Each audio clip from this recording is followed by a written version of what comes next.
El esquema del lanzamiento es básicamente que una persona hace una presentación, digamos, genérica de lo que es el libro y un poco, tal vez para ambientar la clase de trabajo académico al que me he dedicado por 15 años, y para eso escogí tal vez sin duda la persona que más me conoce en ese sentido, que es la doctora Laura García. La conocí por ahí en el año 98, 99 en la Universidad del Rosario. De hecho, yo iba a ser contratado como profesor de medio tiempo, de planta, y ella se atravesó. La contrataron primero a ella, pero yo ya la perdoné. Y desde ese entonces se creó un vínculo muy especial, y creo que ella es la persona de las que más sufrió con mi decisión en el 2007 de estudiar y entender la corrupción del crimen organizado. Al lado de ella, Janet Gillet, Ricardo Abello, siempre muy cercanos, se preguntaban: ¿y ahora Mao por qué le dio por estas? Y yo tampoco lo entendía, ahora lo entiendo. Entonces, ahorita va a ser una presentación solamente de 10, 15 minutos, tal vez 20. Yo también trataré de mostrarles cómo llegué yo a este punto. Digamos, el evento que no aparece en el libro, la anécdota, de lo que algunos pueden calificar como una simple casualidad, y otros pueden entenderlo como algo que estaba escrito en el libro de la vida, tenía que suceder. Entonces, después de esas dos intervenciones, yo quisiera, espero provocarlos un poco. Yo sé que pues, la inmensa mayoría no han leído el libro porque pues, apenas hoy está a disposición de ustedes, pero mi intento es, mi propuesta es que a través de las preguntas puedan ustedes identificar qué pasó, qué sucedió allí, por qué terminé yo metiéndome en temas tan particularmente peligrosos en el 2007. Hoy en día, 2017, hablar de corrupción parece que está de moda, pero en aquel entonces era un atrevimiento. Y bueno, insisto, tenía que suceder así. Entonces, Laurita, es todo tuyo.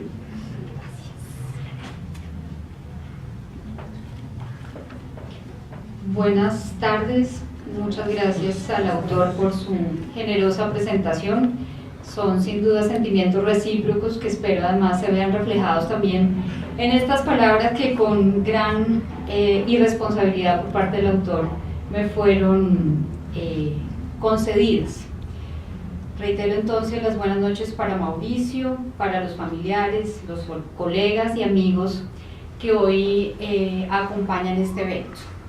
Sin duda lo primero es expresar mis sentimientos de gratitud por el honor de permitirme presentar este libro titulado ¿Por qué se reciclan la corrupción y el crimen organizado en Colombia?, producto del trabajo juicioso y denodado de un gran profesor, profesional, amigo y sobre todo un ser humano excepcional. Hoy no tengo motivos sino de felicidad y orgullo por el resultado consignado en estas páginas de la obra, que espero lleguen a todos los rincones y estamentos que deben conocer lo que en este libro se dice. Pero como en la vida académica los resultados no salen de la nada, es necesario recordar que el profesor Beltrán es abogado con estudios de maestría en la Universidad de Columbia en Nueva York y doctor en Derecho en la Universidad Externada de Colombia. Ha sido profesor desde hace más o menos 20 años, procurando formar abogados con sentido crítico, compromiso social y excelencia profesional, aspectos todos estos enseñados no solo con la palabra, sino claramente con el ejemplo.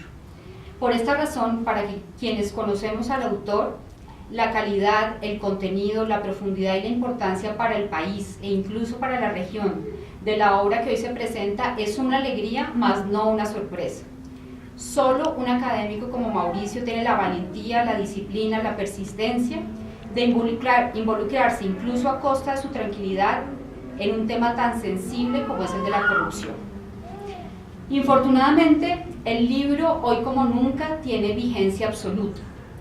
La desazón diaria que vivimos los ciudadanos al ver un noticiero, leer un periódico, tratar de utilizar los servicios públicos de salud o educación, o en general tratar de ejercer nuestros derechos civiles, hace que nos enfrentemos irremediablemente a la desgracia de la corrupción. Fenómeno que concurren intereses mezquinos de varios políticos, jueces, empresarios y en general integrantes de la élite del país, que sin ser todos, por supuesto, el efecto que generan es tan corrosivo y dramático que se terminan convirtiendo en modelos a seguir, normalizando conductas y prácticas a costa del patrimonio y la vida de quienes los enfrentan e incluso a costa de la viabilidad del Estado y de la democracia. En este contexto, varias virtudes tiene la obra que hoy se presenta. La primera, como lectora desprevenida y sin duda no experta en el tema, es de resaltar que sobrepasa las generalidades, es decir, que se ocupa de una fuente muy precisa de la corrupción, como es aquello que sucede en las prisiones del país y en general en el sistema penitenciario integral. Pero no solo eso, también se ocupa de las nefastas consecuencias del descontrol de las comunicaciones en tal escenario, de manera que mientras los ciudadanos ingenuamente nos sentimos tranquilos porque los delincuentes se encuentran privados de la libertad, la prisión en sentido amplio realmente está sirviendo de centro de operaciones delictivas. La segunda virtud, desde la perspectiva de la comprensión del fenómeno que estudia, es la identificación de actores concretos, que bajo el manto de su investidura como altos funcionarios públicos o judiciales han sido determinantes para lo que el autor explica como la consolidación de una estructura mafiosa cocinada gracias al sistema penitenciario actual. La tercera de las virtudes de la investigación sin duda radica en las fuentes utilizadas y en su enfoque interdisciplinario de análisis, en el sentido que trasciende las formas en las que frecuentemente se hace investigación jurídica basada en fuentes doctrinales, legales y jurisprudenciales, de manera que realmente lo que presenta es de alcance sociojurídico, pues recurre a múltiples tipos de documentos que van desde las políticas públicas hasta el seguimiento minucioso de hechos ocurridos en regiones y en prisiones del país, registradas en medio, poder no menor, como lo demuestra también el libro, todo lo cual es visto bajo el prisma del derecho, la política, la sociología e incluso la psicología. Como cuarta virtud podemos mencionar la identificación de cómo las disfuncionalidades del sistema penitenciario atentan contra los objetivos políticos y jurídicos de la resocialización y de la protección de la sociedad proclamados por el sistema penal, en la medida en que decisiones como la detención preventiva o la condena misma quedan totalmente vaciadas de contenido. En cuanto a la quinta virtud de la obra es de observar, como es muy propio del autor, que identifica cómo el problema de las cárceles no solo favorece la corrupción, sino que afecta a los más débiles y a los más pobres, quienes al interior de las prisiones ven profundizada la desigualdad y la inequidad, que también en muchas ocasiones ha sido la fuente de su actividad delincuencial, y una vez más, antes de asistir a un proceso de resocialización, viven un proceso en el que se reafirma la idea del que el que más delinque es el que más posibilidades de poder y supervivencia tiene. En sexto lugar, el libro logra unir al estudio del problema variables tan complicadas y oscuras como son los fenómenos del narcotráfico y el paramilitarismo, y todo lo que ha habido detrás de los procesos de extradición que terminan abstrayendo al país de información valiosa relacionada en cuanto a los vínculos nefastos con la política y los políticos para la llegada al poder y para el ejercicio del mismo.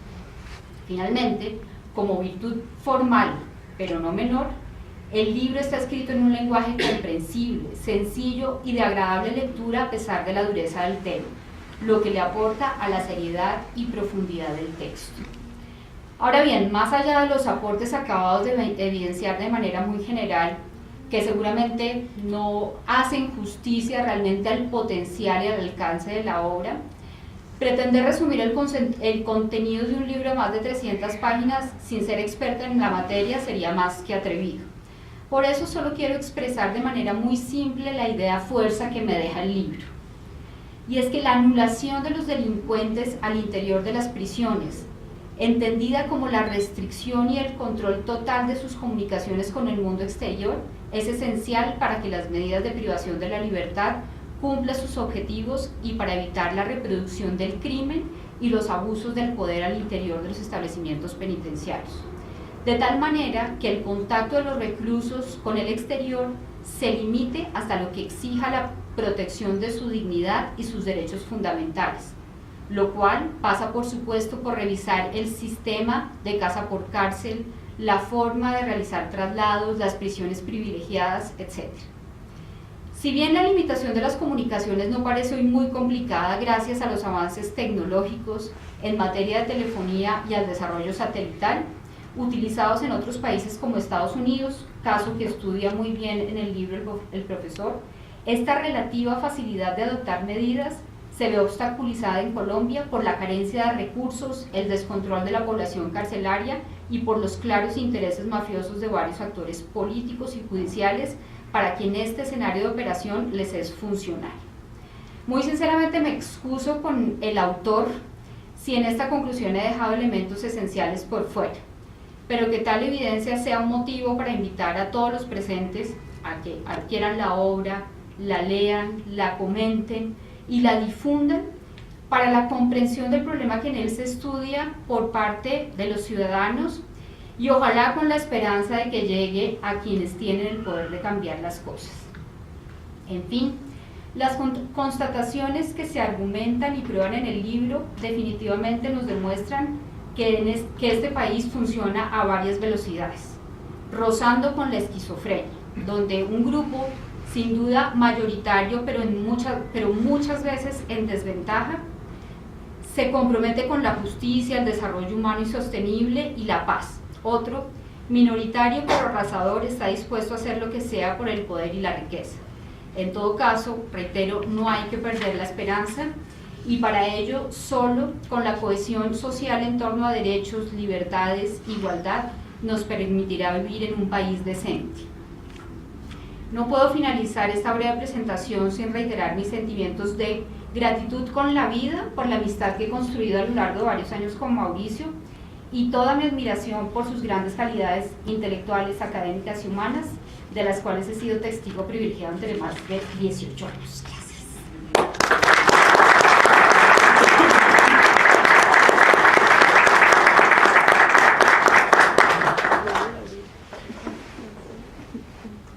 La disciplina de Laurita es, como salta a la vista, indiscutible. Pero la última vez que estábamos en este escenario, ella y yo hablaba aquí, y las luces tenues le permitieron a ella esconderse entre la multitud. De alguna manera, digamos un poco sigilosa de mi parte, convencí al decano de la Facultad de Derecho en aquel entonces que me dejara ser el invitado a un grado a finales de 2011, el invitado que por 8 minutos dirige palabras a la audiencia. Padres muy emocionados, con familiares muy emocionados porque sus hijos se están convirtiendo en abogados y abogadas. Y lo cuento con alegría porque, insisto, Laurita no quiso estar detrás donde se sientan los invitados importantes. De hecho, allí estaba el actual Contralor General de la República, un magistrado del Consejo de Estado que ha sido muy célebre últimamente porque se atravesó a los intereses clientelistas dentro de la justicia. Y ella al final estaba muy contenta porque pensó que ese día yo me iba a suicidar.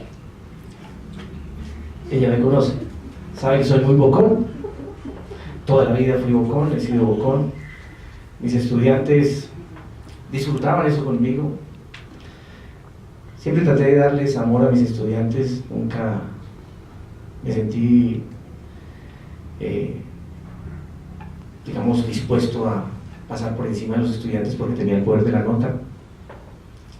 Mis compañeros aquí de bachillerato pedagógico saben que pues uno se forma a los 12, 13 años para ser profesor y si se queda en eso hay cierta mística, entonces lo disfrutaba. Pero Laura estaba muy preocupada ese día. ¿Qué va a decir, Mao? ¿Qué va a decir? Recuerdo el profesor Quinche me dice antes de entrar, me dice, yo no sé qué va a decir usted, Beltrán, pero recuerde que usted tiene 4 hijos, hermano. Y yo dije, ustedes están preocupados. Les cuento esto porque cuando yo empiezo a estudiar la corrupción, mi vida cambia. Y digamos que la anécdota es importante. En el 2007, en junio del 2007, se firma, en el IMPEC firman un contrato, supuestamente para controlar las comunicaciones de los reclusos en el país. A mí me parece una fantasía. Cuando leí el texto del contrato, dije, esto es una maravilla. O sea, estamos aplicando el estándar estadounidense y el estándar de los países donde la justicia verdaderamente funciona, y vamos a acabar con ese jueguito de las extorsiones que ya empezaba a crecer dentro de las cárceles. Pero casualidad o destino, en noviembre del mismo año me siento en calidad de gerente de una de esas empresas y entonces tuve acceso a la información privilegiada, y desde ese momento quedó claro para mí que cualquier teoría para explicar la realidad del país, desde el derecho constitucional, desde el derecho internacional, desde la filosofía, desde la política, desde la sociología, quedaba frustrado. Porque lo que encontré fue que la secretaria general del IMPEC saludaba y le decía a los contratistas, ustedes saben que les hemos entregado una minita de oro, entonces venimos aquí a que todos actuemos como hermanos. Eran un grupo solidario. Para mí, digamos, la ingenuidad que podía tener como académico, que suele ser grande, porque los académicos a veces nos dedicamos a teorizar sobre cosas que los demás no entienden y al final no hacemos mucho. Con todo el amor le digo a mis colegas, y yo sé que hacen mucho esfuerzo, pero la realidad nos destruye.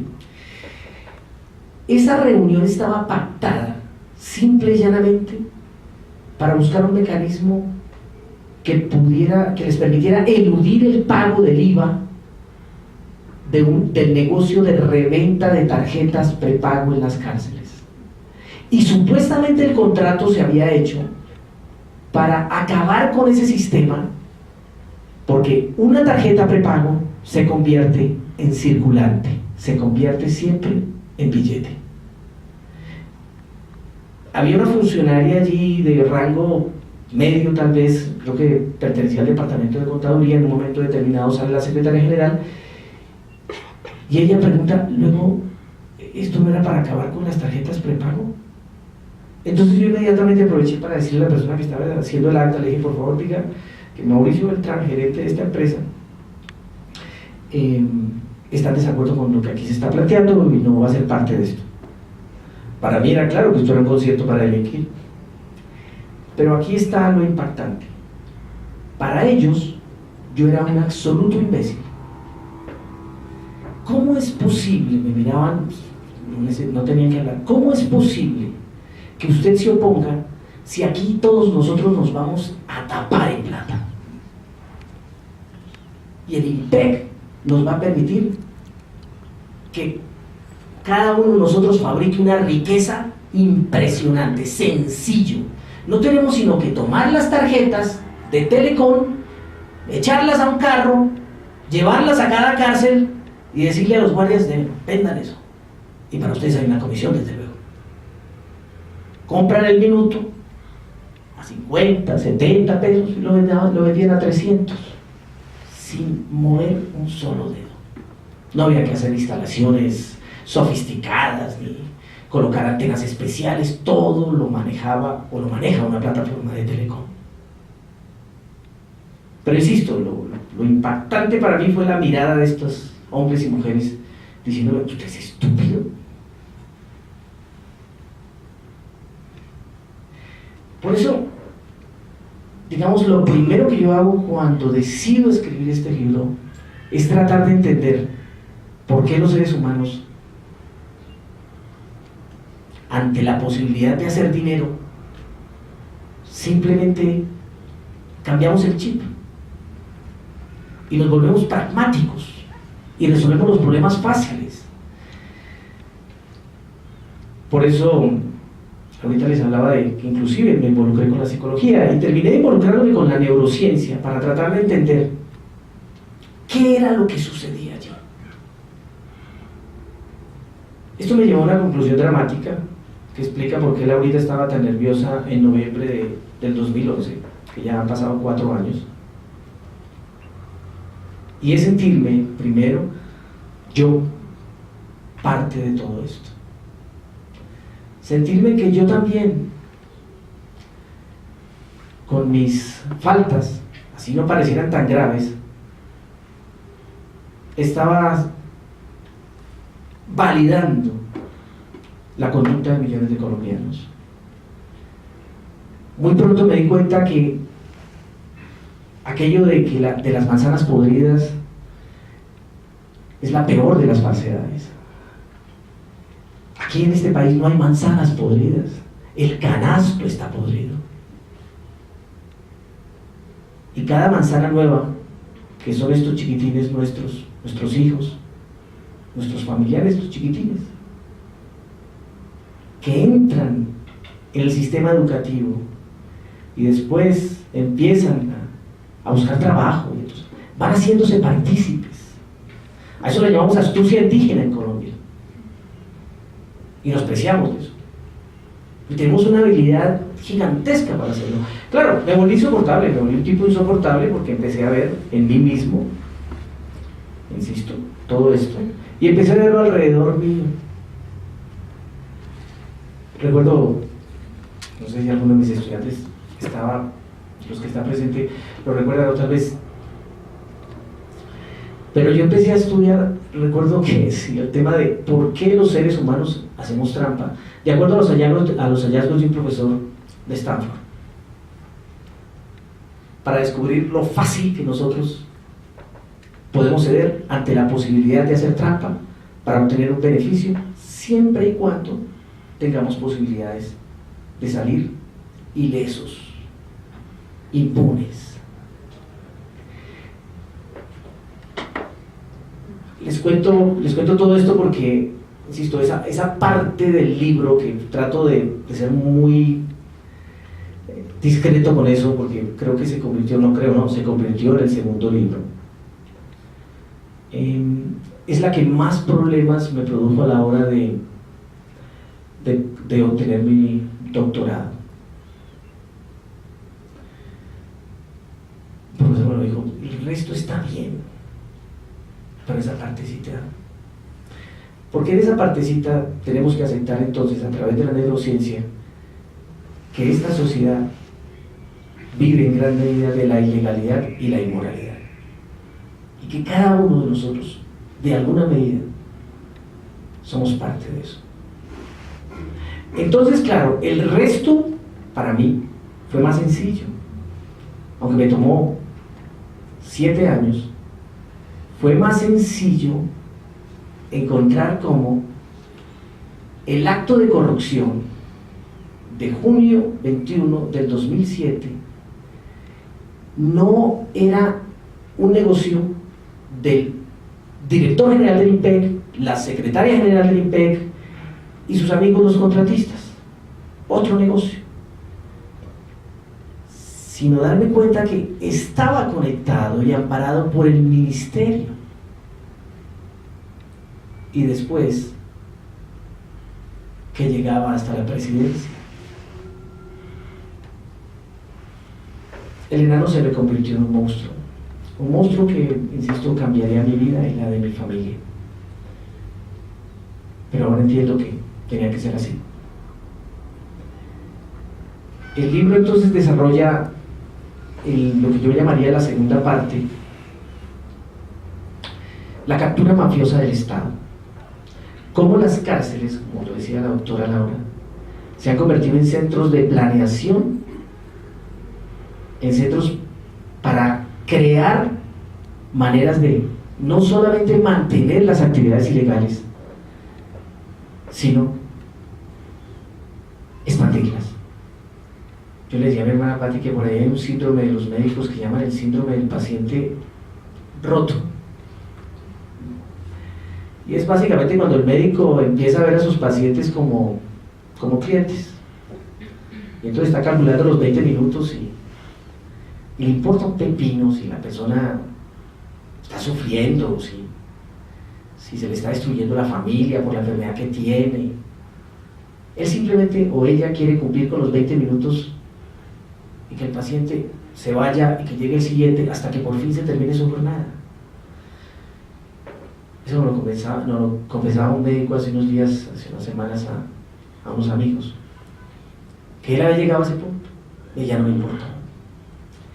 Y yo pensaba, eso es precisamente lo que sucede cuando la Fiscalía, la Policía Nacional y los jueces, supongamos en un arrebato de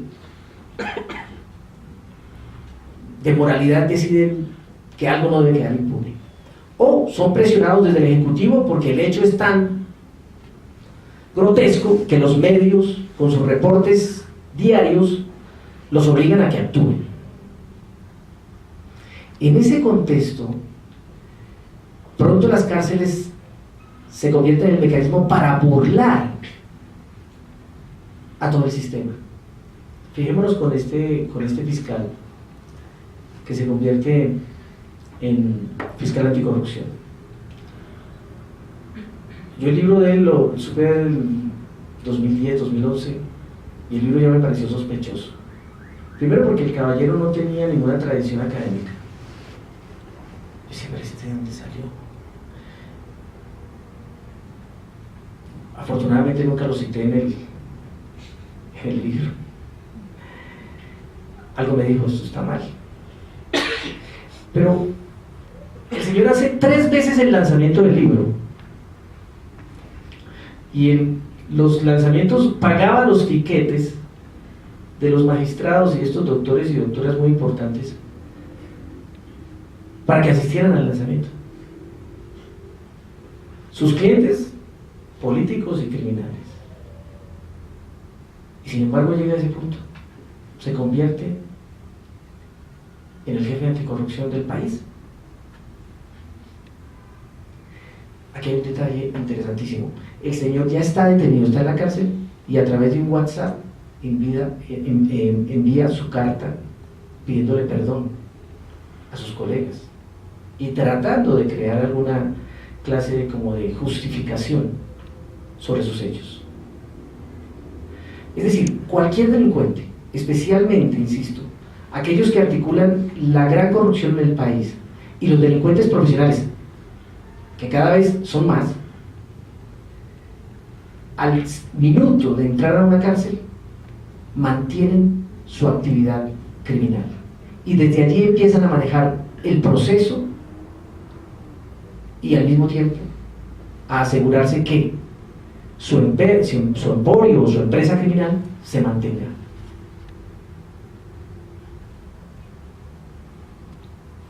Creo que ya me estoy pasando porque yo quisiera que ustedes preguntaran. Así que, como esa siempre ha sido mi dinámica, preferiría dejar el resto del libro para que lo leyeran. Hice una reconstrucción de los hechos, pues yo hoy mismo digo, bueno, porque las fuentes me iban apareciendo, iba encontrando cosas, y más detalles, y todo iba tomando forma, hasta que me doy cuenta que definitivamente el contrato estaba conectado con la situación del proceso paramilitar en el 2006, cuando la parapolítica estalla. y cuando el gobierno de Uribe Vélez entiende que la única manera de presentar esto al mundo era como un sometimiento, porque ya Estados Unidos estaba hace rato hastiado y la comunidad internacional.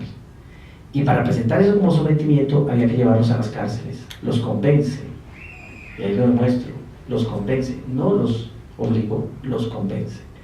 Si ustedes entran a las cárceles, evitamos a Estados Unidos, evitamos la extradición.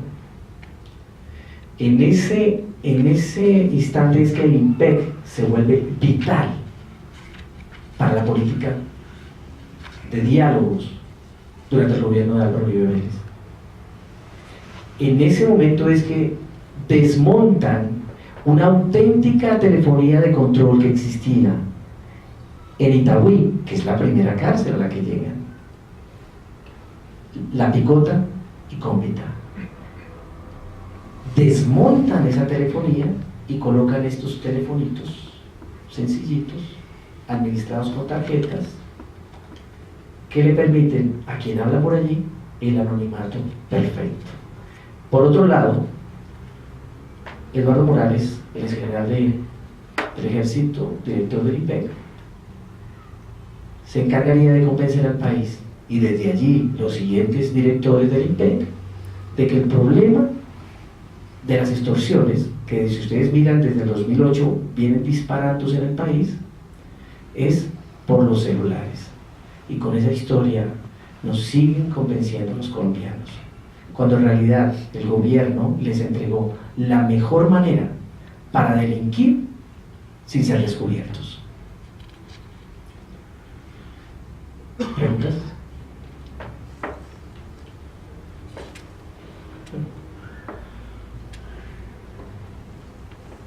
Se parecen a mis alumnos en el 2007.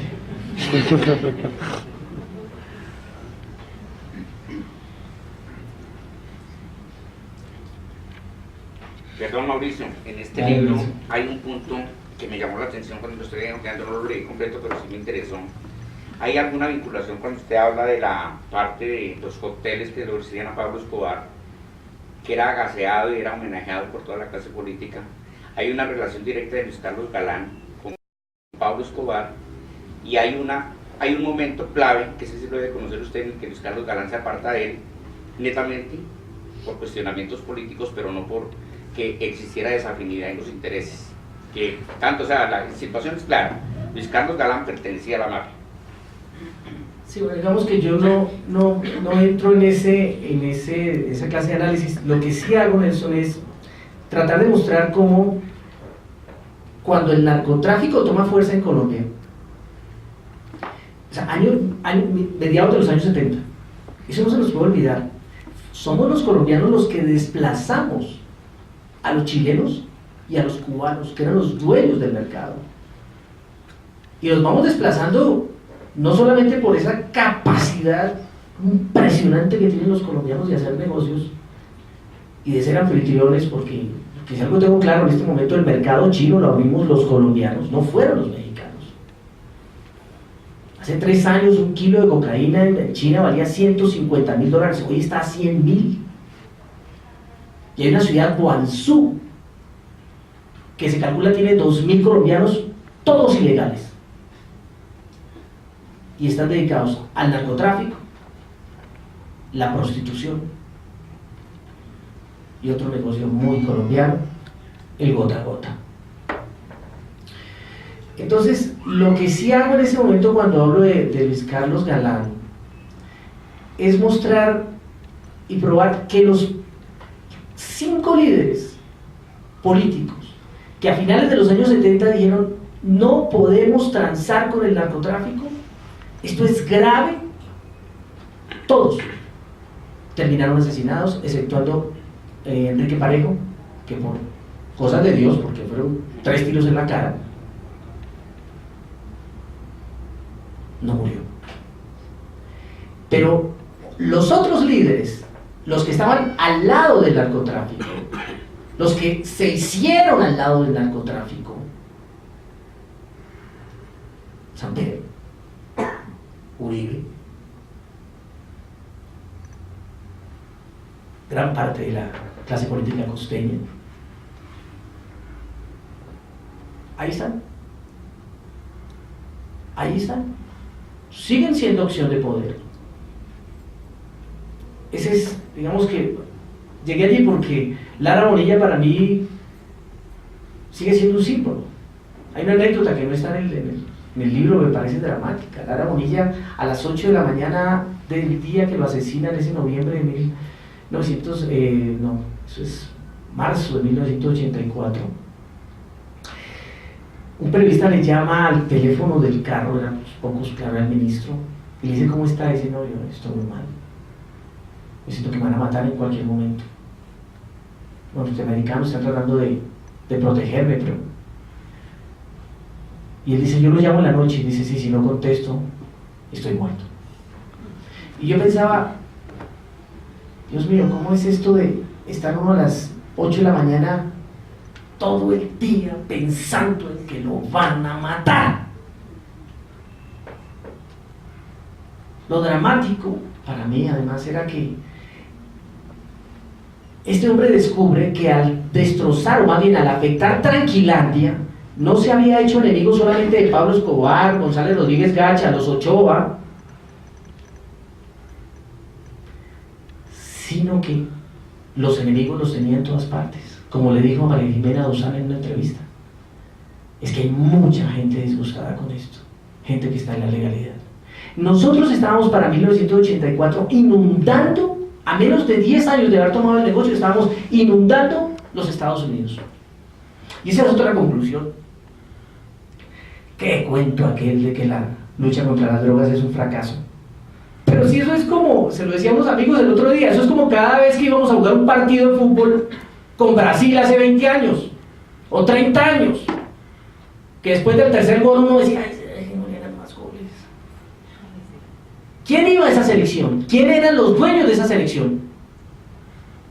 Los escogidos por un grupito, iban los amiguitos, llevaban a Willington, de vez en cuando de pronto Willington podía hacer algo. Solo hasta que nosotros tenemos una selección Colombia, producto de que por primera vez en el país se seleccionó a los que eran, es que nosotros empezamos a cambiar la historia. Eso, Colombia, en la selección de fútbol hace 30 años, eso es lo que hemos hecho en la lucha contra las drogas.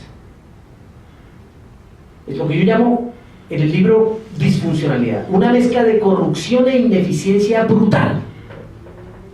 Y entonces hoy nos echamos el cuento: no, que es que Estados Unidos, usted es el que tiene la culpa. El primero que echó esa historia fue el señor Samper, año 78, 79. Y nos creímos el cuento que era un problema de los gringos porque tenían un mercado, y seguimos diciendo lo mismo. Y entonces, culpa de ustedes. Y después llegamos a justificar, decimos: bueno, pues si ellos necesitan eso, pues nosotros se la mandamos, porque nosotros somos berracos. Porque es que aquí no consumimos.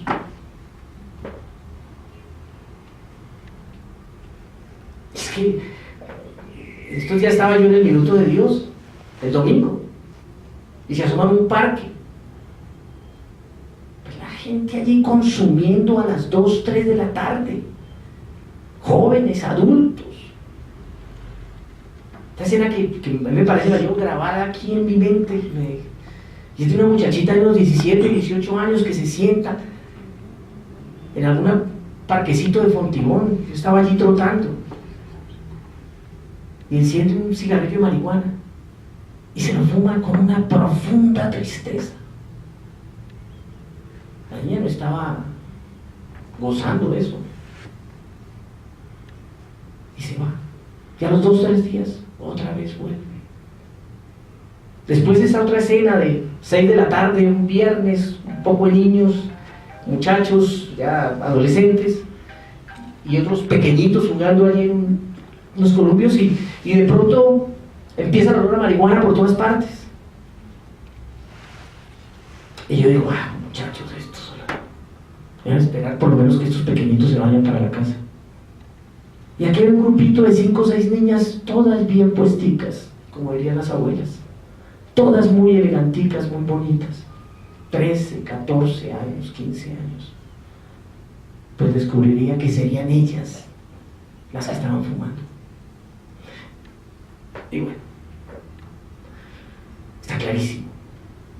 Supuestamente el consumo no ha aumentado, decía las sillas vacías por un estudio que hicieron hace un tiempo algunos profesores.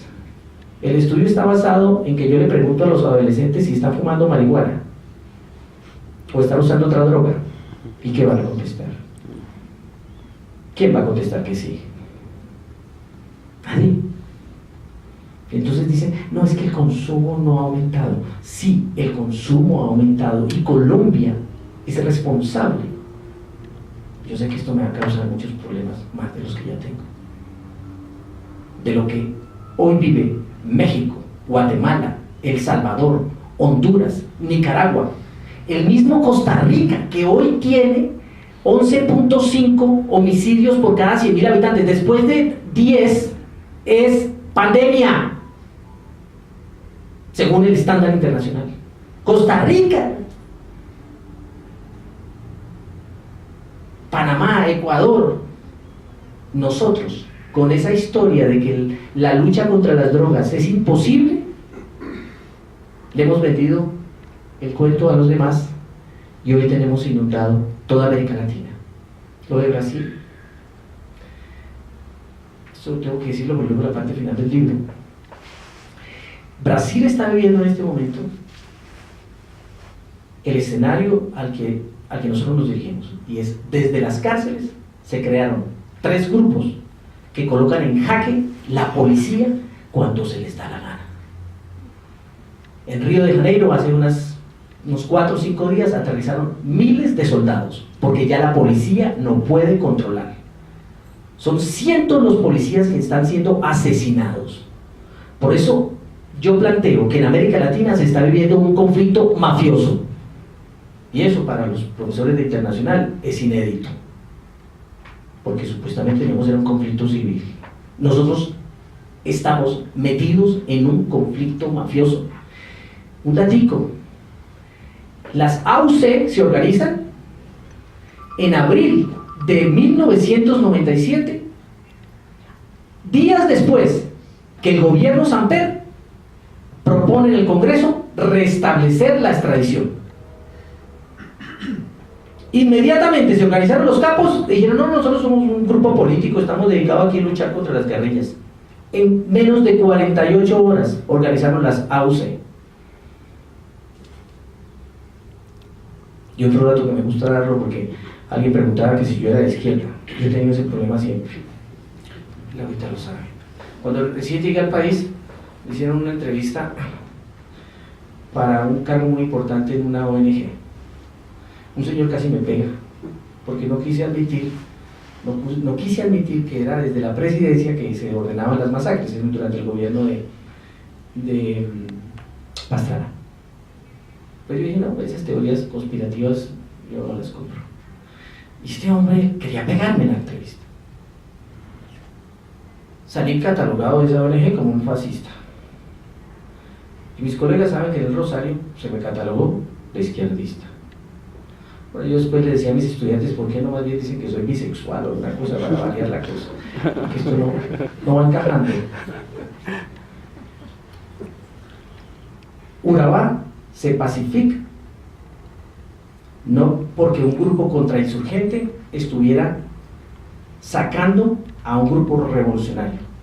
Son 2 grupos criminales, 2 organizaciones criminales dedicadas al narcotráfico y al contrabando.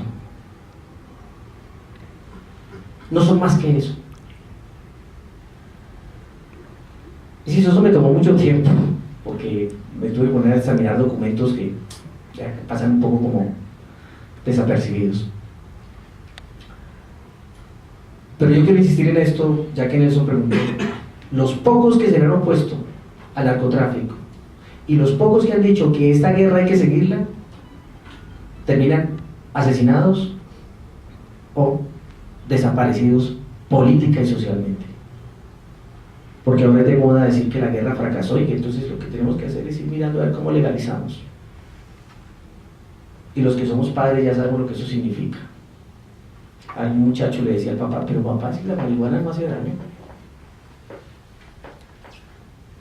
y como lo está probando Holanda, muy interesante eso de Holanda, ¿no? Lo está probando Holanda. Pero cada ratico la citas de ejemplo. Hay un documento del 2013 del mismo gobierno holandés diciendo: nos equivocamos. Una vez usted dice que esto es posible, le está dando autorización a la gente para que lo consuma. Y bueno, Estados Unidos ya lo empezó a vivir.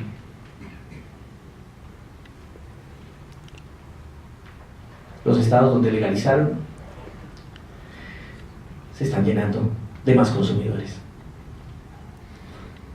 Algo que aprendí en esto es que si usted abre la puerta para la maldad en su vida, así sea algo pequeño, ella va entrando por allí y poco a poco lo va convenciendo de que otros ejercicios de maldad son posibles. Eso es lo que hacemos, lo que hemos hecho con este estado. Ya que aquí hay un fiscal al que quiero mucho, que fue uno de los mejores estudiantes que tuvo el Rosario. Una cosa que encontré con esto, insisto, es que se me pasó ese punto, es la frustración de operadores de justicia honestos que después de unos años de luchar y luchar y luchar dicen: ah, no más, no más. Le he dado y mire, aquel tipo que logré probarle todo esto, mire, hoy en día, otra vez, a través de su hijo, de su cuñado, de su mujer, ya sigue siendo el dueño del poder político. Mientras que yo veo que a mis colegas les está yendo muy bien. Mientras que no resolvamos el problema de la justicia, esa es otra de mis tesis, el resto del país no funciona. Ese dibujito que está en la página 56-57 del libro, en un separador de página, porque cometí la torpeza, la editorial me dice: está listo el libro ya. Imprimimos, y yo estaba tan emocionado que dije: sí. Y me acordé 5 días después que el dibujo no me había quedado. Ese dibujito es, no se puede acuerdo.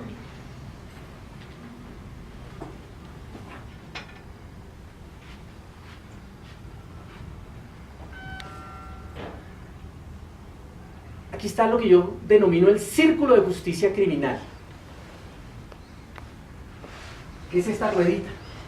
Aquí está la fiscalía, los jueces, la policía y las prisiones.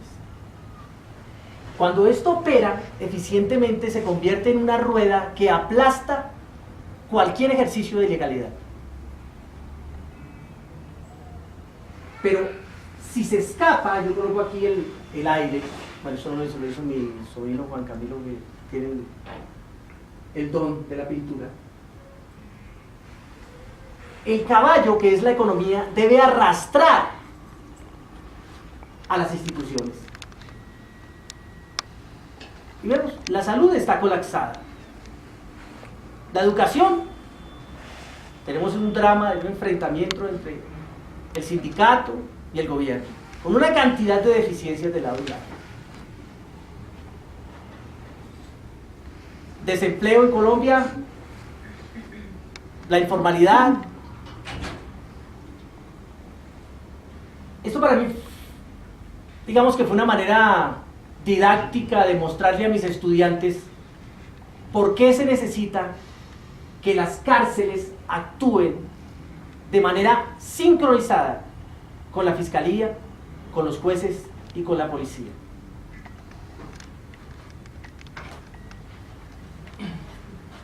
Y por eso escribí un capítulo completo, creo que es el 4.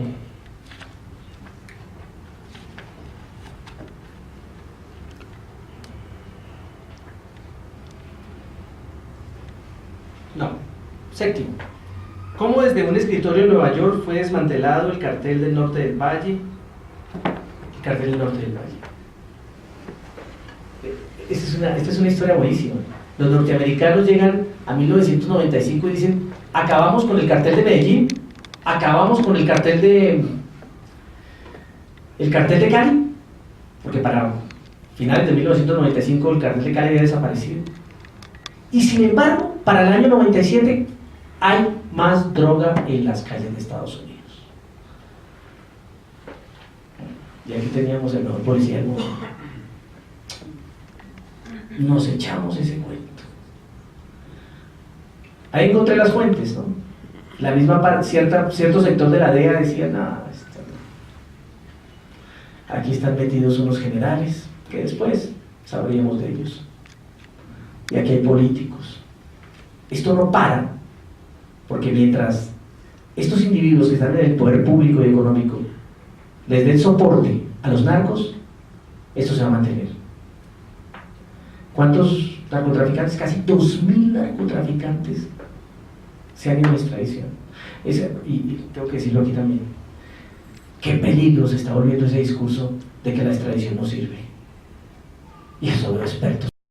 El 98% de los delincuentes colombianos que son extraditados pagan una pena en los Estados Unidos y se quedan a vivir allí porque el gobierno norteamericano autoriza que se queden a vivir. No es porque les den, que lo están planteando como es que si les dieran ese regalo, es porque ellos consideran que hay suficientes razones para pensar que ese individuo al llegar a Colombia puede ser asesinado por la clase de información que tiene. Entonces permiten que en algún caso se queden. El 98% de ellos, exceptuando uno que apareció en el cartel del norte del Valle y otro que por ahí recientemente fue capturado, no vuelven a delinquir mientras que se queden en Estados Unidos. El 100% de los que vuelven a Colombia delinquen. Sencillo, aquí se puede todo, aquí es fácil. Como ellos mismos dicen, este es un buen vividero. ¿Usted quiere comer rico aquí? Perfecto. ¿Quiere comprar las mejores marcas? También. ¿Quiere tener casa en la playa? También. Lo más importante, cualquier problema con la ley se arregla. Yo hablaba con la persona que estaba arreglando este salón de Córdoba y me contaba de familiares. Me decía, veas, 2 días mataron a un amigo porque no quiso pagar la extorsión el dueño de la estación de servicio donde él servía. Él simplemente era la persona más humilde ahí que colocaba la gasolina. No es que eso estaba pacificado.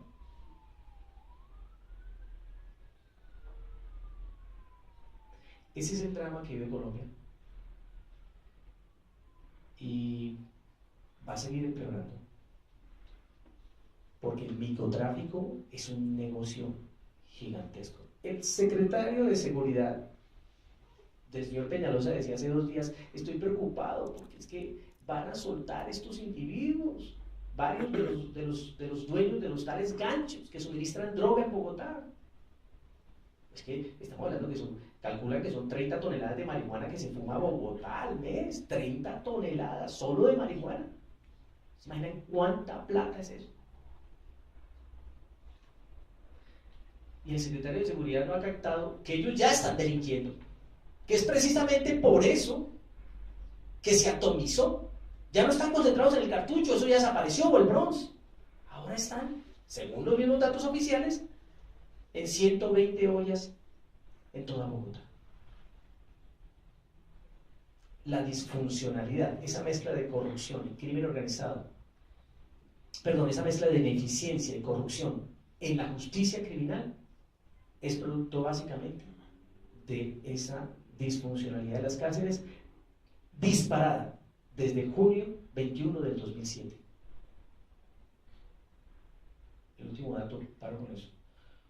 Una persona que estuvo en la picota, el pabellón, digamos, pabellón especial, donde están los presos ricos, por decirlo así, me da un dato que no tenía claro, y es la misma empresa, que hoy en día una sola empresa se adueñó de todo el negocio, exigía que ese patio facturara 50 millones de pesos semanales en llamadas. Si no lo hacían, venía lo que ellos llaman la rascada, les quitan los celulares. Y los celulares es una cuestión de privacidad. Entonces ellos garantizan, los reclusos, que va a haber 50 millones de pesos semanales en un solo patio. Y ahora sí termino con esto. Yo en alguna parte de que, no sé por qué me gusta tanto la ironía, pero si los NU le hubieran encontrado ese negocio, los tipos no se complican. ¿Para qué? No hay necesidad de comprar maquinarias, contratar arquitectos, ingenieros y decenas de abogados, estos expertos en empujar las cosas. No. Comprar tarjetas a Telecom e ir a llevarlas y colocarlas en cada establecimiento.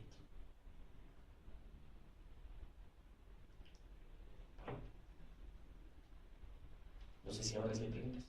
Gracias, Bueno, después de ese panorama, pues, los que trabajamos en el sector público sabemos las dificultades que es trabajar con el IMPEC y pues todo lo que se dice en el medio.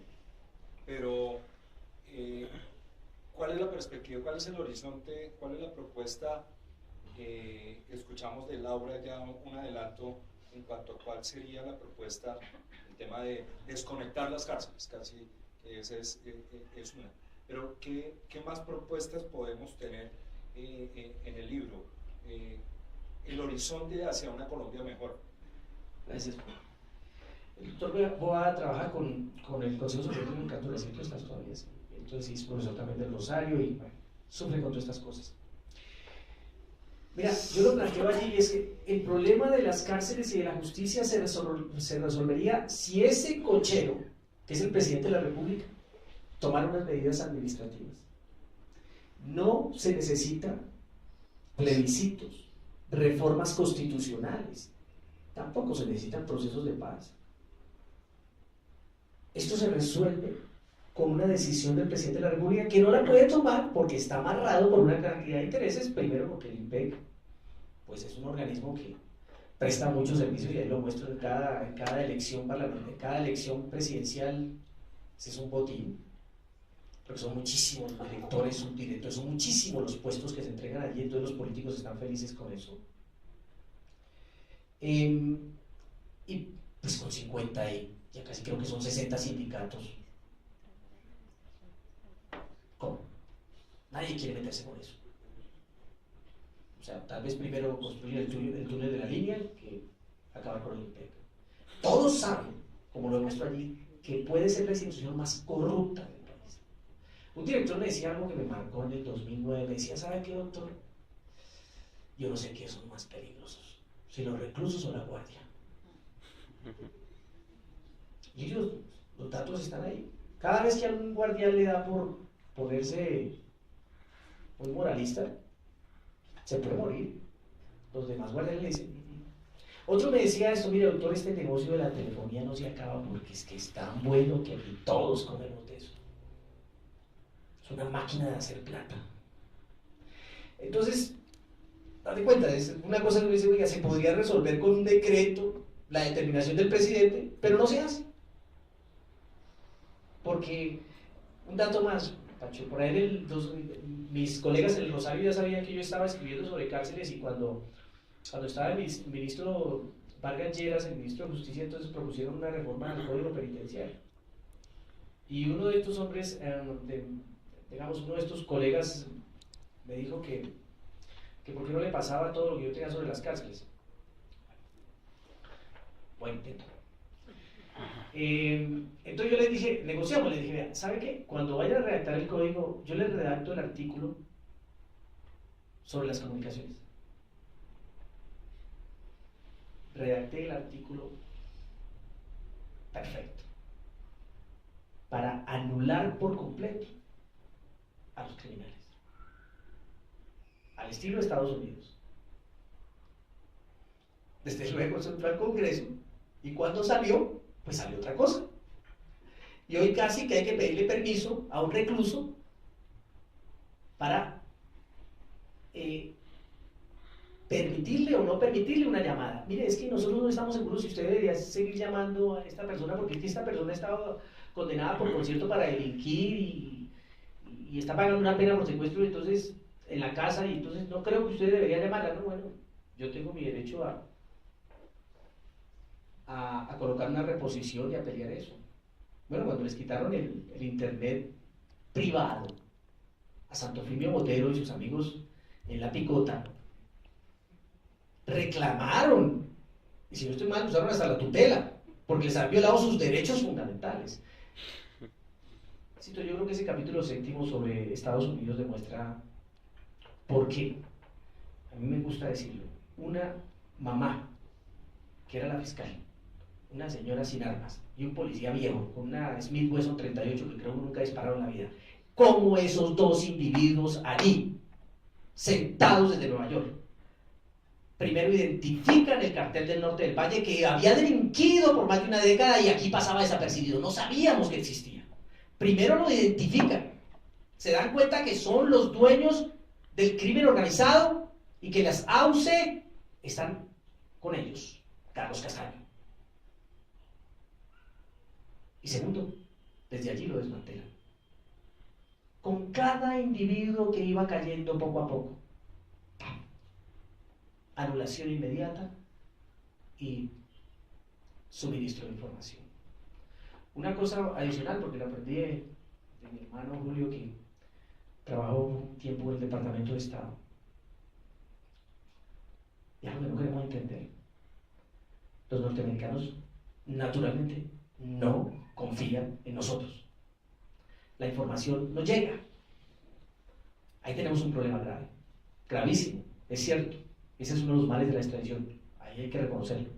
Cada vez que se da un individuo esto, la información se queda allá. Y se queda allá porque los norteamericanos saben que decírsela a un fiscal es un peligro.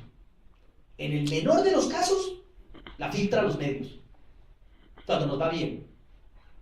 Y como acabamos de ver con el fiscal, pero bueno, ¿de qué nos escandalizamos? En 2008, el fiscal que le estaba vendiendo información a la mafia era el hermano del ministro del Interior y después ministro de Justicia, de quien posó como presidente encargado por varias veces cuando Uribe salía, el señor Valencia Cosio. Su hermano estaba vendiendo. Lo que pasa es que, insisto, en aquel entonces hablar de corrupción no era como muy popular. Hoy parece que es un deporte. Entonces, tenemos ese problema, Pachito, y es que está tan corrompido el sistema que algo que para los norteamericanos no se discute, esto es así, esto debería funcionar así. Es una tecnología de cantar, yo lo muestro. Beccaria lo vio. Hey, 3 siglos, 4 siglos atrás. Eso es fácil. Algo dramático es que nosotros no recuperamos a los seres humanos. En las cárceles, desde luego que no podemos recuperarlos, no podemos recuperar esas almas, porque cada vez las hacemos más perversas. Un delincuente entra, se da cuenta cómo se maneja esto. No es posible, este caso que no está ahí en el libro, pero acabo de encontrarlo. Un individuo que tiene unos moteles ahí en Fontibón y un restaurante, y entonces una de las cosas que hacía él era servir hace unos 7, 8 años de, ¿cómo llamarlo? ¿Cómo se dice en término en los Estados Unidos? De paladín de la justicia, el hombre araña, el Superman, lo que quiera. Y el hombre, entonces, cada vez que la policía capturaba a un delincuente de esos comunes y corrientes, se lo llevaba a la policía y el señor se encargaba de darle una paliza para que el delincuente no volviera a delinquir. Un día capturan a un muchacho que había ido por primera vez con sus hermanos a robar y era nuevo en la cosa, no tenía el ritmo, y lo capturan. Y coge el muchacho con otros amigos, estaban borrachos, y lo cogieron de saco de boxeo y lo mataron.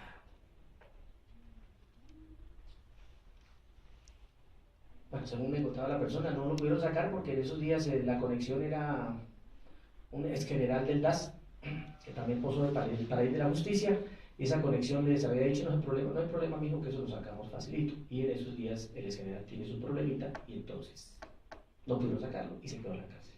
Pues me dice me contaba la historia, me dijo: pues sí, es fulano de tal, allí, en esta parte, ¿recuerdas? Sí, claro. Pues está tapado en plata porque logró el traslado para Valledupar. Y colocó el negocio desde que estaba ahí la modelo, el negocio de la gota a gota. Y está tapado y feliz. La posibilidad de que ese ser humano hubiera descubierto la maldad de sus acciones, se hubiera arrepentido se hubiera transformado y saliera una persona nueva dándole consejos a los jóvenes, se perdió. Ahora es más perverso y más poderoso. Pero claro, ese es uno de cientos y miles de ejemplos. Porque en las cárceles hoy en día, pues todo, o sea, sucede cualquier cosa. Y los guardianes del IPEC saben que tienen un privilegio económico. Con tanta plata del narcotráfico, del contrabando, de la trata de personas. Oigan, es que nosotros hace 10 años no sabíamos de trata de personas y ahorita somos una potencia mundial en trata. Era un negocio de los mexicanos, que sabían cómo meter hace muchos años, pues, naturalmente, por la cercanía. Pero hoy los dueños del negocio son colombianos. Y aquí llega gente entonces de China, de Zipaquirá, 30, 40 chinos metidos en una casa. Chinos, claro, eso es por gente desesperada de Siria, por el conflicto. Africanos, cubanos. Y el negocio ahora es colombiano. ¿Alguna otra pregunta? Mauricio, una cuestión, este título es bastante general y es bastante comprometedor. Y hay una pregunta que desgraciadamente es positiva, pero la quiero hacer desde su óptica. Colombia, uno mira la historia de Colombia únicamente en el siglo XX. De las bananeras pasamos a la violencia, a la época de las esmeraldas, a la marihuana, a la coca, y ahora lo que estaba planteando ahora, la trata de blancas, toda esa situación.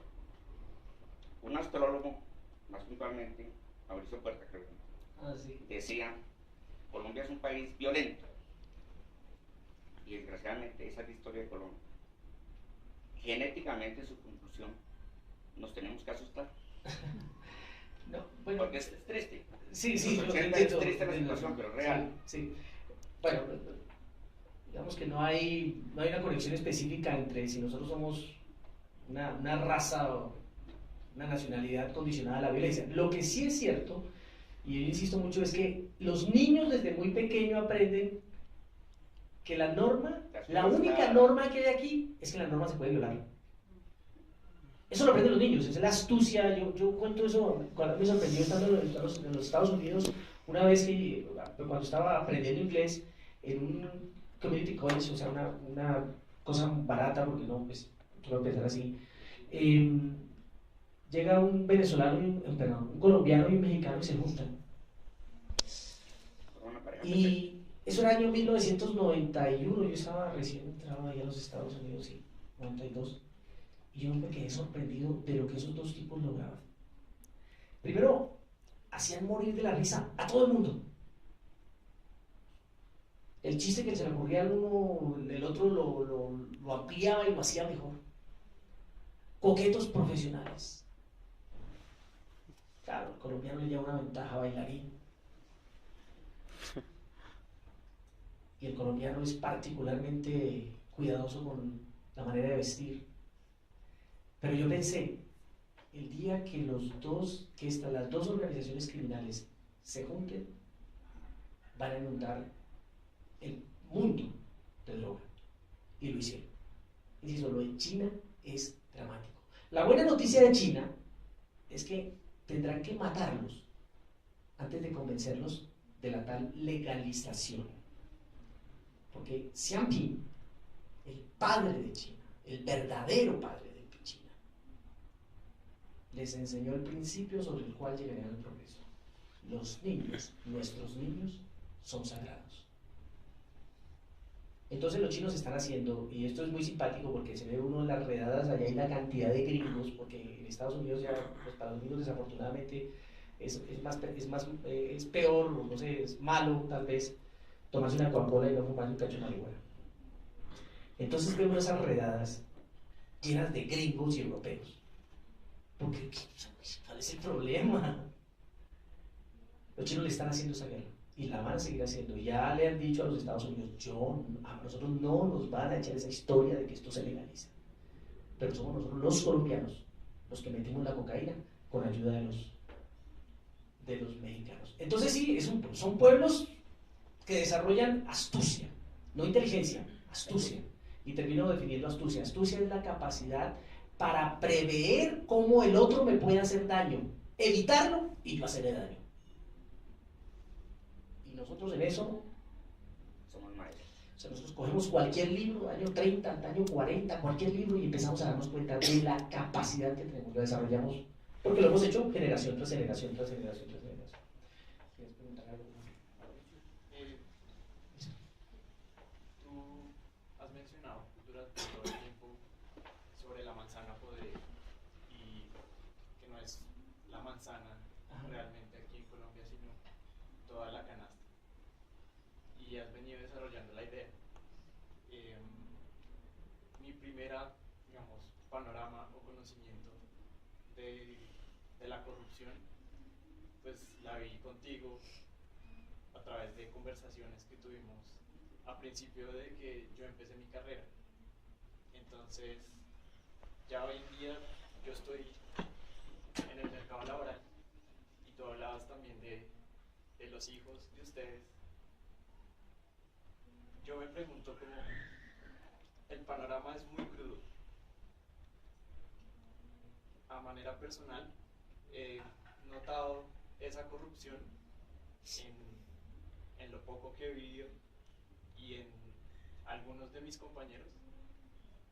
Quisiera que dijeras como cuál es la parte buena y yo, siendo una persona joven,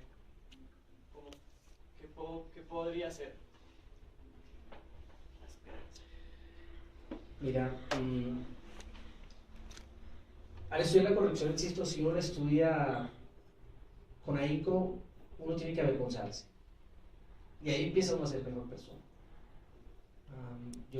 Mi vida trascendió, y estoy feliz por esto, por la dimensión espiritual que encontré. Yo he leído algún autor que me maravilla, porque decía en los años 50, un psicólogo ateo, que los seres humanos se mueven en dos dimensiones, básicamente la horizontal y la transversal. En la horizontal están las relaciones con su familia, sus amigos, son más transparentes, y en la vertical son totalmente hipócritas, porque se trata de progresar. Mientras la sociedad sea más perversa, como la nuestra, llena de ilegalidad, tienes que ser un hipócrita profesional para progresar. El caso del fiscal es patético. O sea, ese tipo, uno dice, ¿cómo llegó? Cuando uno mira todas las conexiones, con quién estaba relacionado, cuáles eran sus colegas, cuando uno dice, ahí estaba, él estaba siendo fabricado. Pero lo que me maravilló de aquel autor, en aquel entonces, él concluir que aquellos que tenían dimensión espiritual se podían abstraer de esas otras 10 dimensiones, podían seguir siendo hermanos, esposos, amigos, podían seguir teniendo su trabajo, funcionar bien en su trabajo, tener un cierto respeto en el trabajo y al mismo tiempo no tener relaciones con la maldad. Entonces, eso digamos, insisto, él es un ateo, ya murió, un libro clásico, ¿sí? Pero a mí me impactó eso cuando yo leí en el 2008, 2009, y afortunadamente, gracias a la providencia, yo creo que también pude encontrar esa dimensión espiritual y eso me dio tranquilidad.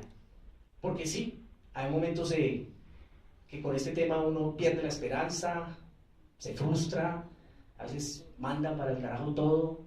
Mucha gente que me he encontrado en el camino y dice, yo ya no veo noticieros, yo no quiero saber nada, no leo el periódico, tanta porquería, no sé ni qué hacer, es como, tal vez me guardo, me encierro.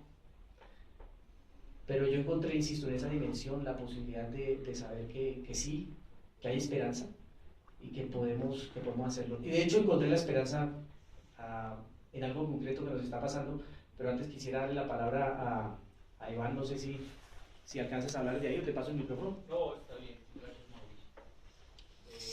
La exposición ha sido bastante buena y clara. Yo quisiera hacerle la siguiente pregunta. Sí. Tú has hablado claramente de la corrupción en Colombia y en México, de cómo una señora de edad con un policía viejo lograron desmantelar el cartel del norte. La pregunta mía creo que es muy valedera, es ¿por qué siempre caen latinoamericanos, en este caso mexicanos y colombianos, y nosotros nunca hemos podido conocer las cabezas del narcotráfico en los Estados Unidos? ¿O es que no hay ningún ciudadano norteamericano, son tan honestos, son tan claros y tan pristinos que nunca se han vinculado con el narcotráfico ni con los carteles latinoamericanos. La pregunta mía va directamente a eso. Sí, sí, vale, yo te entiendo. De hecho, sí, de tanto en tanto surge algún individuo que se va apropiando de cierto sector en cualquier ciudad y se va volviendo poderoso. Pero lo que tienen ellos es este círculo de justicia criminal con respecto al crimen organizado. Entonces, y lo hicieron porque ellos sí se jugaron todos los mundiales. Ellos, desde finales del siglo XIX, les llega la mafia italiana, que ya venía con todo decantado. Ellos sabían cómo se hacía. Y esa sí es mafia. La estudié muchísimo, porque esa mafia se asusta por sus códigos de honor. Sus códigos de honor le permiten trabajar por décadas. Un datico. Entre esa mafia es imperdonable que un miembro de la organización mire siquiera con deseo a la hija o a la mujer de otro capo. Aquí, eso es sencillo. Por eso esta mafia se autodestruye. Pero te doy ese dato porque los norteamericanos van sufriendo por más de 60 años con ese problemita. Logran con Al Capone obtener algún éxito y descubren que es en la cárcel que pueden anularlos. Al Capone lo anula por completo. Alcatraz se construyó para Al Capone y acabaron con su imperio, porque el hombre llegó a tener senadores y también llegó a tener jueces y todo lo que quieras, al estilo Pablo Escobar. Pero es cuando desde el gobierno federal, y esto es un hallazgo de la economía gigantesco, hermosísimo y sirve mucho para este país, cuando quien dirige una nación está comprometido con actos de maldad y los demás logran verlo, la corrupción se vuelve una espiral que llega a todas partes. Porque los demás ciudadanos dicen, la gran mayoría, ¿y yo por qué no? Yo también quiero. Y eso es algo que pasa en Colombia. Nosotros sabemos quiénes son nuestros líderes. O sea, cuando uno les pone a un canadiense, que eso me pasó a mí, quién es el señor Samper, y se lo muestra y el tipo todavía, ¿sí? Y tiene puestos, y se descuida, se vuelve candidato presidencial. Ese efecto no se vive en Estados Unidos.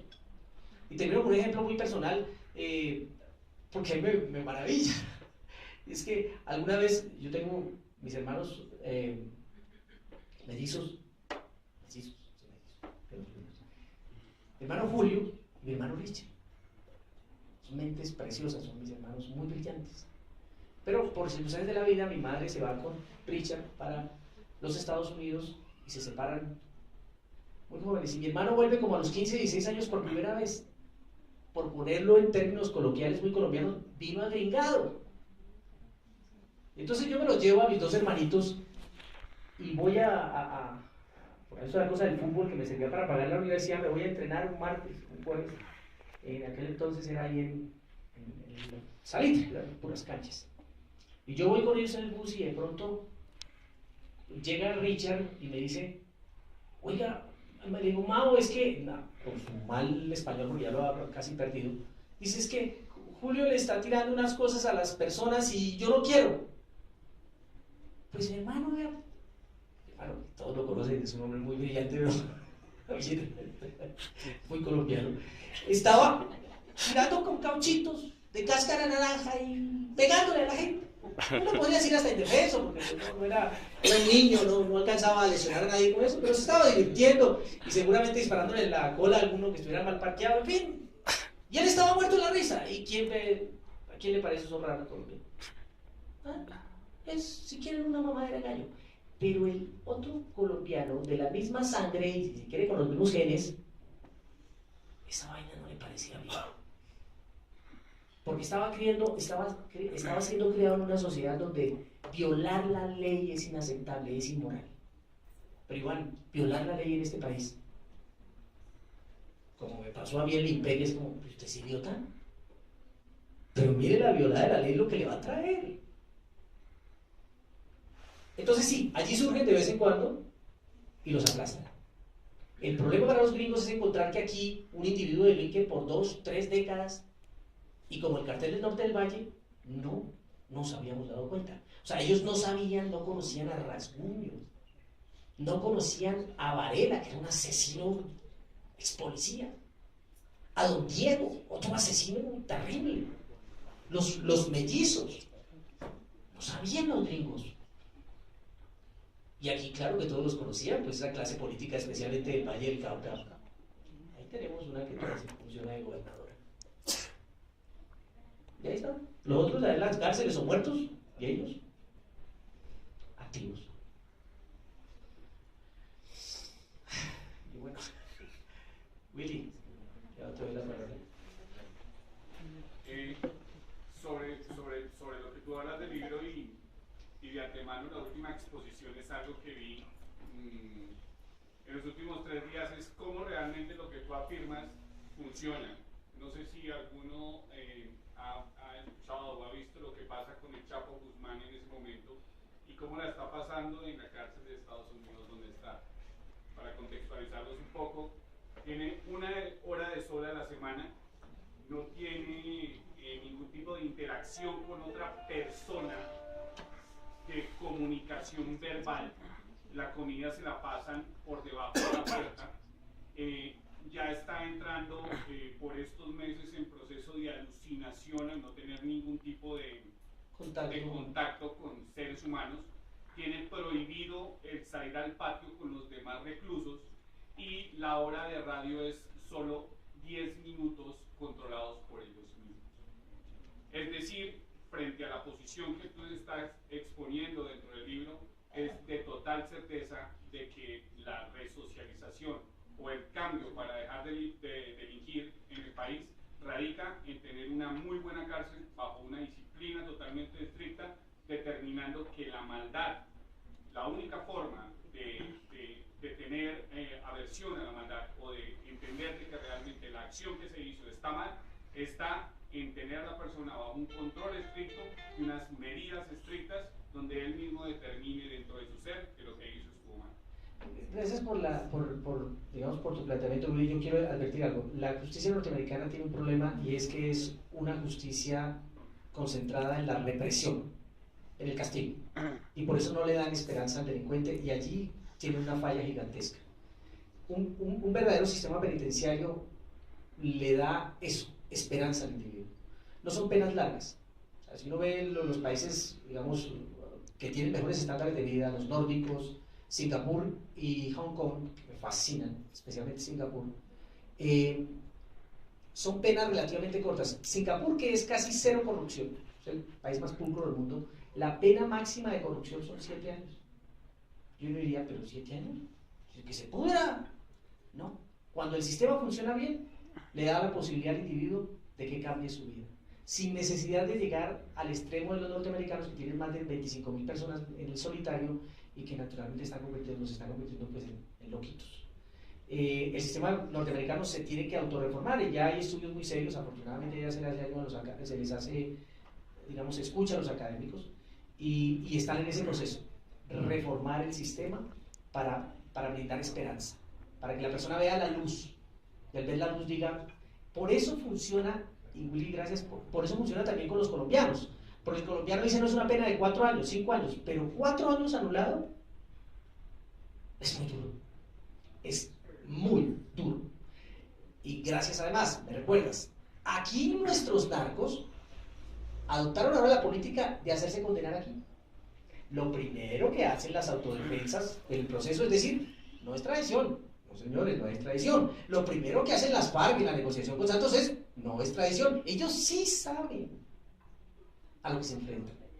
2, 3 años allá es preferible, como don Mario astutamente y su familia, es preferible ser condenados a 20, 25 años aquí, en el paraíso.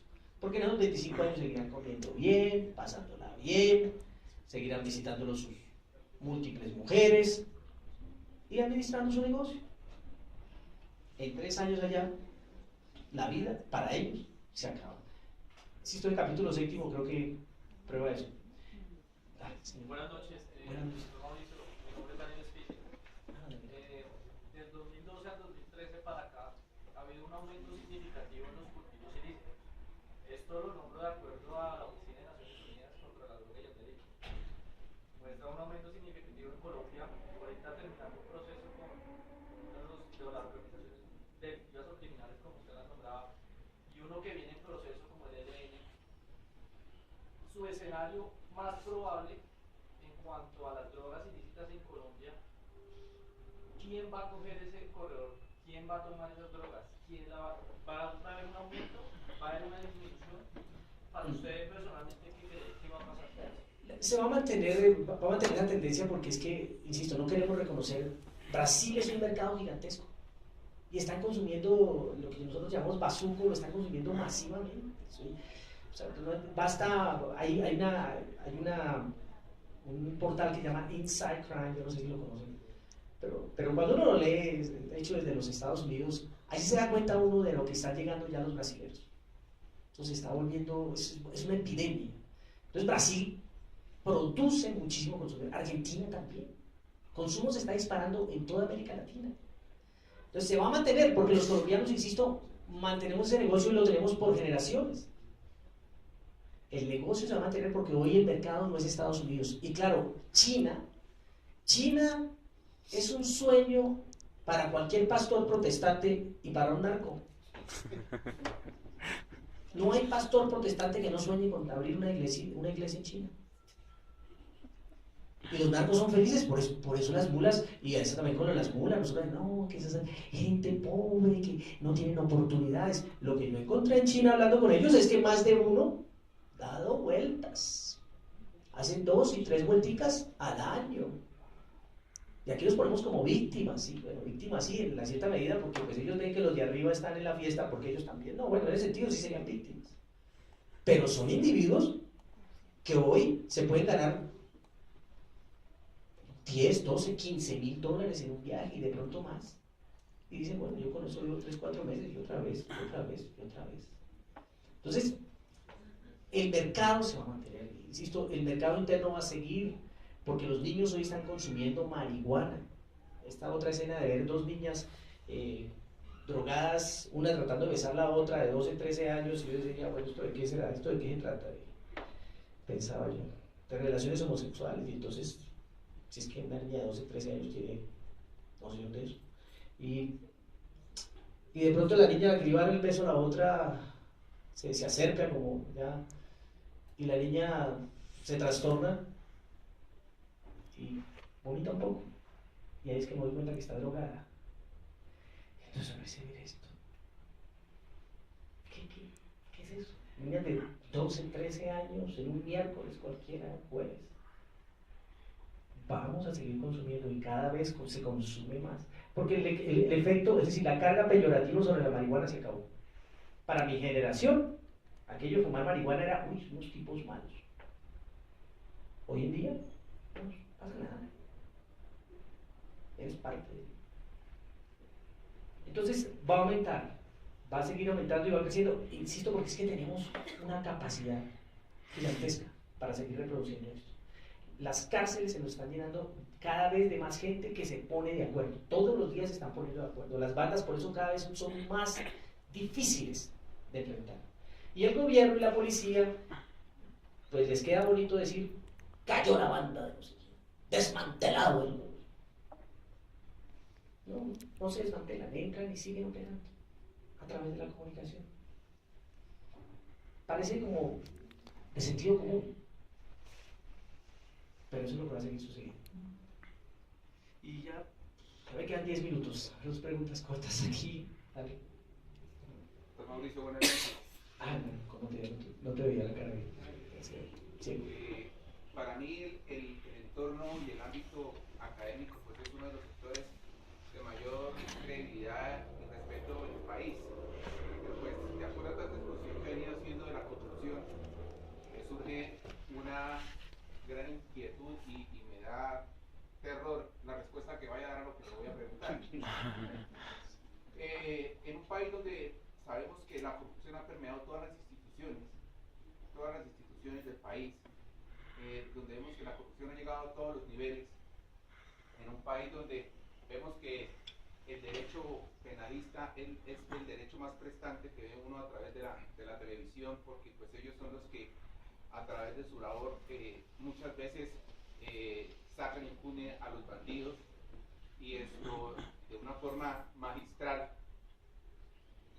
Todo este entorno, ¿cree usted que desde las escuelas de leyes en Colombia, en el país, se está inyectando esa política de corrupción desde los estudiantes, o ellos adquieren ese ciclo de corrupción o esas formas de trabajar de esa manera ya en el ámbito laboral, porque yo veo que eso es un ciclo que nunca desaparece. Entonces a mí me genera la inquietud, hombre, eso nunca desaparece. Entonces, ¿qué pasa con la nueva ola que va llegando a las instituciones públicas? Se llama éxito, ¿no? Entonces el éxito profesional se mide por la cantidad de veces que aparezcas en la televisión, por dónde tengas ubicada la oficina, dónde comes, cuáles son tus amigos, qué club frecuentas. Pues en una sociedad permeada por la ilegalidad, pues es fácil determinar que naturalmente los que mejor, o más bien los más astutos, resultan ser los abogados que suenan. Un dato que me maravilló: para 1910, 1911, Nueva York estaba llena de abogados penalistas que aparecían en todos los medios. Y es Nueva York, para 1910, una selva del crimen. Para 1993-94, cuando le dan el último golpe a la Cosa Nostra, los abogados prestantes importantes eran aquellos dedicados a lo que se llama el corporate law, el derecho comercial, el derecho financiero. Esos eran los abogados. Entonces podemos darnos cuenta hoy, ¿quiénes son los grandes abogados de este país? Los penalistas. Creo que la respuesta ahí. Y entonces, desafortunadamente, uno como docente luchar con eso es difícil, porque uno puede llenar como de sueños a los estudiantes, y en cuarto o quinto año dicen, no, yo no me voy a quedar ahí como profesor de entrenadista. No, yo quiero tener una oficina en la 100 con 15. Yo quiero ser abogado del presidente. Entonces es muy difícil. Hay mucho docente, y aquí hay docentes todos comprometidos con tratar de formar mejores estudiantes, pero naturalmente en el mundo del éxito, como se mide el éxito en Colombia y en general en América Latina, pues son los penalistas los que mandan. La última pregunta, voy a decir. Vamos con Mauricio, qué bueno. usted comenzó su intervención hablando de esta sociedad era comparándola con una manzana podrida. Desafortunadamente nosotros en las diferentes profesiones en las que estamos nos damos cuenta que en el país estamos acostumbrados a atender las cosas y no a prevenirlas. Entonces mi pregunta es, ¿qué podría hacer una sociedad como esta para que cuando esas manzanas lleguen a la canasta no lleguen podridas? Yo voy a contestar de esta manera porque quiero dejar este mensaje claro. Hay una oportunidad que el país tiene en este momento, y es la justicia transicional. Yo en el proceso no creo, ni creí desde el principio. Voté no por las mentiras groseras de Santos y su equipo. Pero la justicia era otra cosa. Ahora esa justicia es lo único que tiene Santos para pasar la historia. Porque aquí pocos lo quieren. Él no ha terminado la presidencia y ya está derrotado políticamente. Él se abrazó de la comunidad internacional, de Estados Unidos, de las Naciones Unidas, especialmente de la Corte Penal Internacional. Y ellos soportaron el proceso. Y lo han soportado, lo han mantenido. Porque ese premio Nobel todos sabemos que se lo dieron para salvarlo. Esa justicia transicional puede hacer la diferencia por una cosa muy sencilla, porque los miembros de esa justicia no van a ser elegidos por la maquinaria corrupta que se apoderó de las tres ramas del poder. Por eso hay tanto nervioso en el país con esa justicia. Y por otra circunstancia, porque esa es la clave del éxito de este juez, que se llama el juez brasilero, que tiene programado a Lula da Silva y a una cantidad de individuos en Brasil. Si usted me dice la verdad, chévere. Esa fórmula de usted me dice la verdad y eventualmente se termina su lío con personas competentes, escogidas por méritos, puede ser una esperanza para el país. Pero la están atacando por todas partes, en los medios, en todas partes se le ataca. Desde luego, habrá que ver, ¿no? Pero ahí hay un ingrediente muy interesante. Yo, por ejemplo, sé que el señor Álvaro Uribe Vélez hace unas semanas llevó una carta a cárceles militares pidiéndoles a los militares en la cárcel que por favor no firmaran, o sea, firmaran más bien a no comprometerse o no acudir a la JEP, a la Justicia Transicional, a la Justicia Especial para la Paz. ¿Y qué si lo hacían? Cuando tomaran el poder, se encargaba de sacarlos. Eso demuestra el grado de nerviosismo que hay con respecto a la justicia transicional. Es un nerviosismo que se respira en todas partes. Y ya no puedo hablar porque mi hermano, Julio.